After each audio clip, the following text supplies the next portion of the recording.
ನಾನು ಈ ಭಾಗದಲ್ಲಿ, ಹಳೆ ಮೈಸೂರು ಭಾಗದಲ್ಲಿ, ಅದರ ವಿಶೇಷವಾಗಿ ಮೈಸೂರಲ್ಲಿ ಒಬ್ಬ ಸಂಸದನಾಗಿ ಏನೇನು ಕೆಲಸ ಮಾಡಬೇಕಿತ್ತು ನನ್ಗೆ ಹೇಳಿ. ಹಿಂದುತ್ವ ಇರ್ಬೋದು, ಅಭಿವೃದ್ಧಿ ಇರ್ಬೋದು, ಈ ವಿಷಯದಲ್ಲಿ ನನ್ನನ್ನು ಮ್ಯಾಚ್ ಮಾಡೋರು ಇನ್ನೊಬ್ರು ಯಾರು ಇದ್ರೆ ಹೇಳ್ಬಿಡ್ರಿ. ನಾನು ಭಾಳ ಸರಿ ಹೇಳ್ತೀನಿ, ಕಾಯಕ್ಕೊಬ್ಬಳು ಬೆಟ್ಟದ ಮೇಲೆ ಒಬ್ಳು ಚಾಮುಂಡೇಶ್ವರಿ ಇದ್ದಾಳೆ. ಮಾಡಿದ ಕೆಲಸ ನೋಡಿದ ಜನ ಇದ್ದಾರೆ, ಬೆನ್ನಿಗೆ ನಿಲ್ಲುವಂಥ ಕಾರ್ಯಕರ್ತರಿದ್ದಾರೆ. ಇವರ ಶ್ರೀರಕ್ಷೆ ಅಷ್ಟೇ ಸಾಕು ಅಂತ ನಾನು ಹೇಳಿದ್ದೀನಿ.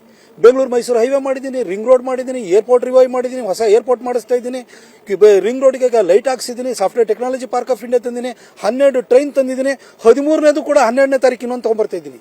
ಔಟರ್ ಪೆರಿಫೆರಲ್ ರಿಂಗ್ ರೋಡ್ನ ತರಬೇಕು ಅಂತ ಇವತ್ತೇ ಪ್ಲಾನ್ ಮಾಡಿದ್ದೀನಿ. ಬೆಂಗಳೂರಲ್ಲಿ ಇಷ್ಟು ವರ್ಷ ತರಕಾಗಿಲ್ಲ ಅವ್ರ ಕೈಲಿ, ಇಷ್ಟು ಜನ ಪಾಲಿಟಿಷಿಯನ್ಸ್ ಕರ್ನಾಟಕದ ಆಳದವ್ರ ಕೈಲಿ ತರಕಾಗಿಲ್ಲ, ಆದ್ರೆ ಮೈಸೂರಿಗೆ ತರ್ತಾ ಇದ್ದೀನಿ ನಾನು. 2 ಲಕ್ಷದಿಂದ 3 ಲಕ್ಷ ಮಾರ್ಜಿನಲ್ಲಿ ಜನ ಗೆಲ್ಲಿಸ್ತಾರೆ ಅನ್ನೋ ವಿಶ್ವಾಸ ನನಗಿದೆ. ಯಾರೇನೇ ಮಾಡಿದ್ರು ಕೂಡ ಆ ತಾಯಿ ಚಾಮುಂಡಿ ನನ್ನ ಕೈ ಬಿಡಲ್ಲ ಅಂತ ನಂಗೆ ಗೊತ್ತು. ರಾಜಕಾರಣದಲ್ಲಿ ದ್ವೇಷ, ಅಸೂಯೆಗಳು ಜಾಸ್ತಿ ಇರ್ತವೆ.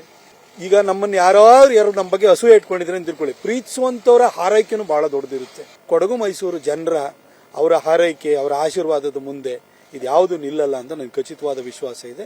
ಮೊನ್ನೆ ಪಾರ್ಟಿನಲ್ಲಿ ಅಭಿಪ್ರಾಯ ಸಂಗ್ರಹಣೆ ಇತ್ತು, ಯಾರ್ಯಾರಿಗೆ ಎಷ್ಟೆಷ್ಟು ವೋಟ್ ಬಂದಿದೆ ಅಂತ ಕೇಳಿ. ಅದರಲ್ಲಿ ಪಾರ್ಟಿ ಕಾರ್ಯಕರ್ತರು ಯಾರು ಬೇಕು ಅನ್ನೋದನ್ನ ಅದರ ಅಭಿಪ್ರಾಯ ವ್ಯಕ್ತಪಡಿಸಿದ್ದಾರೆ. ಪ್ರತಿಯೊಂದು ಹಿಂದುತ್ವದ ವಿಚಾರ ಬಂದ್ರೆ ನಾನು ನಿಂತಿದ್ದೀನಿ. ಬಿಜೆಪಿ ಕಾರ್ಯಕರ್ತರು ಖುಷಿ ಪಡುವಂತ ಲೀಡರ್ ಯಾರು ಇತ್ತು ಅಂತಂದ್ರೆ ಈ ಭಾಗದಲ್ಲಿ ನಾನೇ. ಈ ಭಾಗದಲ್ಲಿ ಹನುಮಾನ್ ಜಯಂತಿ ಅನ್ನೋದು ಇತ್ತು ಅಂತಂದ್ರೆ ಇವತ್ತಿಷ್ಟು ದೊಡ್ಡ ಪ್ರಮಾಣದಲ್ಲಿ ನಡೀತು ಅಂದ್ರೆ ಅದಕ್ಕೆ ಪ್ರತಾಪ್ ಸಿಂಹ ಕಾರಣ ಇದ್ದಾನೆ. ಅದಕ್ಕೋಸ್ಕರ 2 ಕ್ರಿಮಿನಲ್ ಕೇಸ್ ಹಾಕ್ಸ್ಕೊಂಡಿದ್ದೀನಿ ನಾನು. ಊರಲ್ಲಿ ಯಾವುದೇ ಸಮಸ್ಯೆ ಆಗಲಿ ಪ್ರತಾಪ್ ಸಿಂಹನ್ ಕರೀತಾರೆ. ಯಾಕೆ ಗೊತ್ತಾ? ಪ್ರತಾಪ್ ಸಿಂಹ ರೂಲರ್ ಅಲ್ಲ, ಪ್ರತಾಪ್ ಸಿಂಹ ಕೆಲಸದವನು. ಮೈಸೂರು ಜನಕ್ಕೆ ಬೇಕಾಗಿರೋದು ಕೆಲಸಗಾರನ್ನ ಅವರು ಕೈ ಹಿಡಿತಾರೆ ಅಂತ ನನ್ನ ವಿಶ್ವಾಸ ಇದೆ. ಒಬ್ಬ ಸಾಮಾನ್ಯ ಪತ್ರಕರ್ತನನ್ನ 2 ಸಾರಿ ಸಂಸದ ಮಾಡಿದೆ ಈ ಪಕ್ಷ.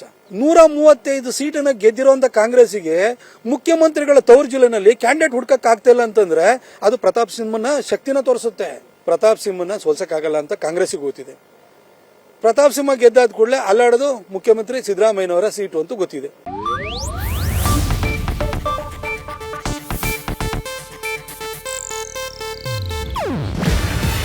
ಇದು ಏಷ್ಯಾನೆಟ್ ನ್ಯೂಸ್ ನೆಟ್ವರ್ಕ್ ಪ್ರಸ್ತುತಿ. ನೀವು ನೋಡ್ತಿದ್ದೀರಾ ಏಷ್ಯಾನೆಟ್ ಸುವರ್ಣ ನ್ಯೂಸ್.